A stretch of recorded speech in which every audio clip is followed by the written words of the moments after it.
পরিদের জাদুর তিন কাজল। দীপিকা এবং ক্যাটরিনা তাদের বাবা মায়ের সাথে কিষানপুর নামক একটি ছোট্ট গ্রামে থাকতেন। দীপিকা এবং ক্যাটরিনার বাবা মা গ্রামের একটি ছোট্ট কারখানায় কাজ করতেন। তারা খুবই দরিদ্র ছিলেন, তাই স্বামী স্ত্রী উভয়কেই ঘরের বাইরে কাজ করতে হতো, যাতে তারা দীপিকা এবং ক্যাটরিনাকে ভালোভাবে লালন পালন করার জন্য পর্যাপ্ত অর্থ উপার্জন করতে পারে। একদিন স্বামী স্ত্রী উভয়ই কাজ করতে যাচ্ছিলেন। এমন সময় হঠাৎ একটি বিশাল ট্রাক তাদের ধাক্কা দেয়। সংঘর্ষটি খুব জোরালো ছিল এবং এর ফলে স্বামী স্ত্রী উভয়ই গুরুতর আহত হন। দীপিকা এবং ক্যাটরিনার বাবা ঘটনাস্থলেই মারা যান, কিন্তু তাদের মায়ের নিঃশ্বাস তখনও তার শরীরে আটকে ছিল। দীপিকা এবং ক্যাটরিনা যখন এইসব জানতে পারে, তখন দুই বোনই দ্রুত ঘটনাস্থলে পৌঁছায়। মা, বাবা, কি হয়েছে? তোমরা আমাদের এভাবে ছেড়ে যেতে পারো না। তোমাদের ছাড়া আমরা কিভাবে বাঁচবো? তারপর দীপিকার মা দীপিকা এবং ক্যাটরিনাকে ইশারায় ডেকে বলেন, মা, আমাদের ক্ষমা করো। আমরা দুজনেই তোমাদের ভালো জীবন দিতে চেয়েছিলাম, কিন্তু ঈশ্বরের হয়তো অন্য কিছু ইচ্ছা আছে। কিন্তু হ্যাঁ, আমরা চলে যাওয়ার পর যদি তোমাদের কোনো সমস্যা হয়, তাহলে তোমাদের মামার বাড়িতে চলে যাওয়া উচিত। তোমার মামা খুব ভালো, তিনি তোমাদের ভালো যত্ন নেবেন। আমার আশীর্বাদ তোমাদের দুজনের সাথেই আছে। ঈশ্বর তোমাদের সবসময় সুখে রাখুন। এই বলে দীপিকা এবং ক্যাটরিনার মাও মারা যান। দুই বোনই তাদের ভাগ্যের জন্য অনেক কাঁদে এবং তারপর কোনোভাবে অন্যদের সাহায্যে তারা তাদের বাবা মায়ের শেষকৃত্য পরে তাদের বাড়িতে আসে। বন্ধুরা, তোমরা ছাড়া ছাড়া গল্পটি দেখছো, তোমাদের নাম কমেন্ট বক্সে কমেন্ট করে জানাও, কারণ তোমাদের নাম দিয়ে তৈরি হবে আমাদের পরবর্তী কার্টুন ভিডিও। দিদি, কি হয়েছে? মা বাবা ছাড়া আমি কিভাবে বাঁচবো? আমি যদি তাদের সাথে মারা যেতাম তাহলে ভালোই হতো। ক্যাটরিনা মা চেয়েছিলেন আমাদের চোখে যেন জল না আসে, আমাদের যেন কোনো সমস্যা না হয়। তাই তাদের আত্মার সুখদের জন্য আমাদের খুশি থাকতে হবে এবং এখন আমাদের মামার বাড়ি যেতে হবে। এরপরে দুজনে তাদের জিনিসপত্র একটি ব্যাগে ভরে তাদের মামার বাড়ি চলে যায়। দুই বোনই তাদের মামার বাড়ি যাচ্ছিল। পথে তারা বিভিন্ন রঙের তিনটি কাজল দেখতে পায়। একটি কাজল সবুজ, একটি নীল এবং একটি লাল। তিনটি কাজলই খুব নতুন এবং সুন্দর দেখাচ্ছিল। দিদি, এই দেখো, এই তিনটি কাজল রাস্তায় এভাবে পড়ে আছে। মনে হচ্ছে কেউ এখানে রেখে গেছে।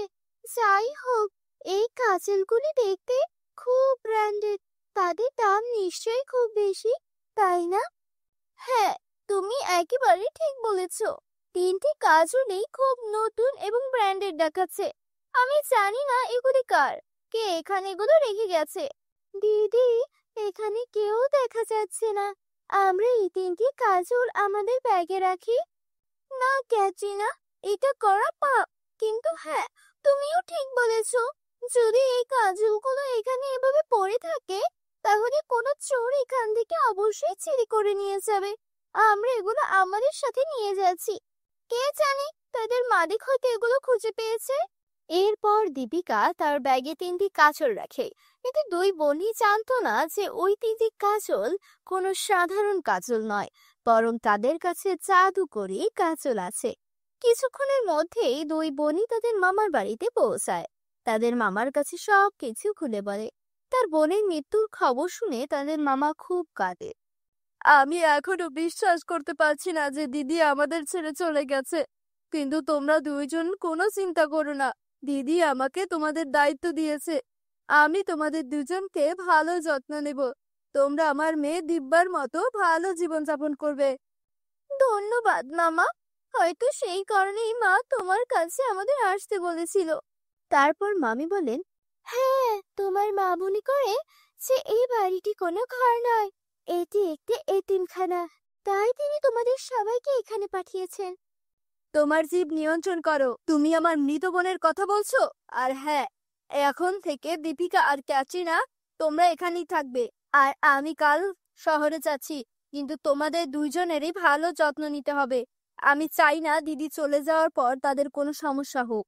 সেই সময় দীপিকা ক্যাটরিনার মামি অর্থাৎ মোহিনী কিছু বলেন না, কিন্তু তার স্বামী চলে যাওয়ার পর তিনি দুই বোনকে তার ঘরে থেকে বলেন, তোমরা দুজনই মনোযোগ দিয়ে শোনো।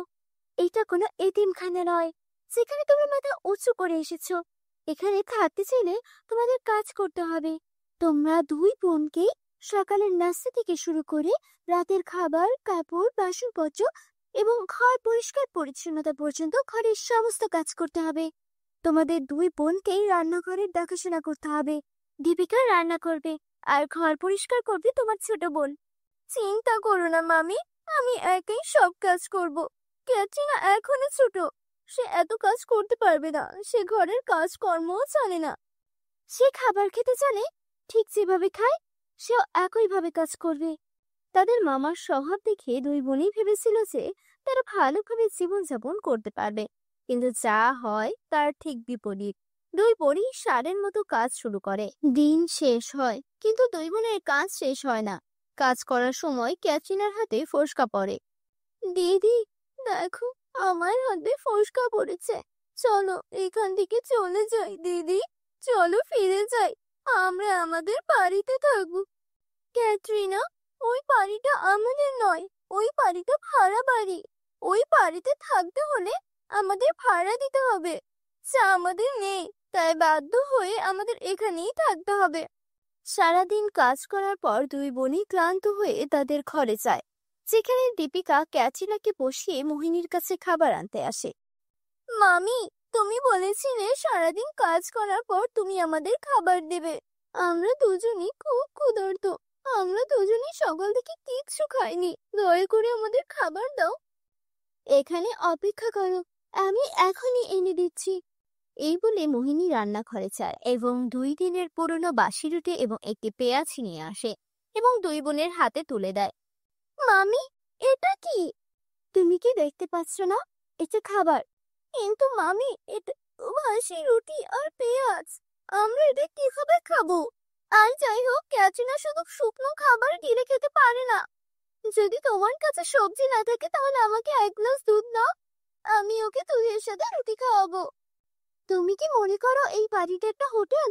আমি তোমাকে দুধ, রুটি সবকিছু দেব। তোমাকে যা দেওয়া হবে তা খেয়েই তোমাদের বেঁচে থাকা উচিত। আর তোমার বোন রাজকন্যা নয়। বেচারা দীপিকা আর কিচ্ছু বলে না।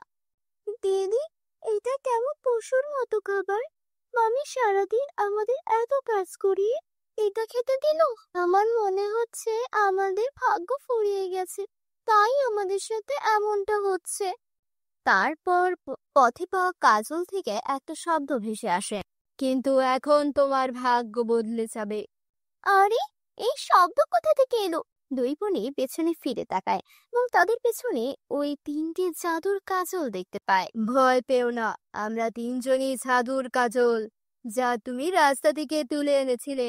আমরা 3জনেই তোমাকে সাহায্য করতে চাই। কি ধরনের সাহায্য?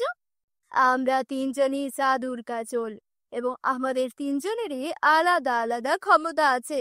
যদি তুমি নীল কাজলটি খুঁজে পাও এবং যদি তুমি যে কোনো খাবার স্পর্শ করো, এটি সম্পর্কে চিন্তা করো, তাহলে তুমি সেই খাবার পাবে। যদি তুমি সবুজ কাজলটি স্পর্শ করো এবং যে কোনো পরিমাণ সম্পর্কে চিন্তা করো, তাহলে তুমি সেই পরিমাণ পাবে। আর যদি তুমি আবাকে স্পর্শ করো, তুমি যাই ভাবো তার বিপরীত ঘটবে। তাই তোমাকে আমাকে সাবধানে ব্যবহার করতে হবে। এই সব শুনে উভয় বোনই খুব খুশি হয় এবং ওই দিনকে জাদুর কাজলকে ধন্যবাদ জানায় এবং পেট ভরে খায়।